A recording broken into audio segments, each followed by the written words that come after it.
জন্ম নোনা পানিতে, অঙ্গ প্রত্যঙ্গে বইছে নোনা জল, অথচ ডগা থেকে বেরিয়ে আসে মিষ্টি রস। সেই রস থেকে আবার তৈরি হয় সুস্বাদু গুড়। গাছটির নাম গোলগাছ। সাধারণত আষাঢ় মাসে গাছের কাণ্ডে ফল ধরে। অগ্রহায়ণে সেই ফল বড় হলে কাণ্ডটি ভাঁড়ে কিছুটা নুইয়ে পড়ে। ঠিক তখন কাণ্ডটিকে আলতো করে টেনে মাটির কাছাকাছি এনে বেঁধে রাখা হয়। কিছুদিন পর ধারালো দায়ের কোপে আলাদা করে ফেলা হয় ফলটি।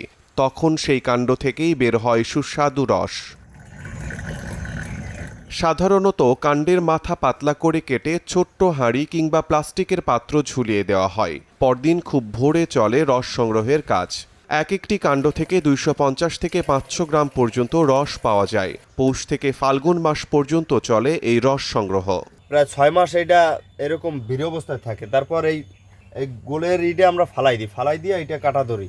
পৌষ মাস থেকে এটা আমরা কাটা ধরলে তারপর আপনার 34 মাস পর্যন্ত এটা কাটি। এই গুড়গুলো আমরা প্রতি বছর শীতের মৌসুমে কাটা হওয়ার পরে এই গুড়গুলো বাজারজাতকরণ বাড়ি থেকে নিয়ে যায়, অনেক সময় বাজারও বিক্রি হয়।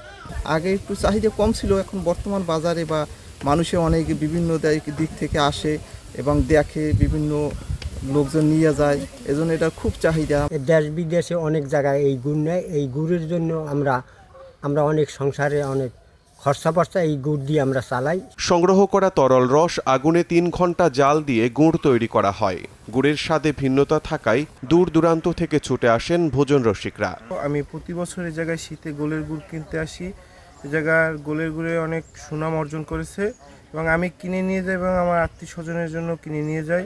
এটা লবণাক্ত স্বাদযুক্ত, খেতে সবাই খেতে পারে, যেমন ডায়াবেটিস অন্যান্য রোগী সবাই খেতে পারে। এই জন্য আমি এই গুড়টা নেওয়ার জন্য আসছি। দামটা কিরকম? দামটা 200 টাকা কেজি প্রতি, এরকম। প্রতি কেজি গোল রসের গুড় বিক্রি করা হয় 180 থেকে 200 টাকা পর্যন্ত দামে। পটুয়াখালী কলাপাড়া উপজেলার 4 নং মিঠাগঞ্জ ইউনিয়নের উত্তর চরপাড়া গ্রাম সহ এই ইউনিয়নের বেশ কয়েকটি গ্রামের মানুষ এই পেশার সাথে জড়িত। সময় সংবাদ, পটুয়াখালী।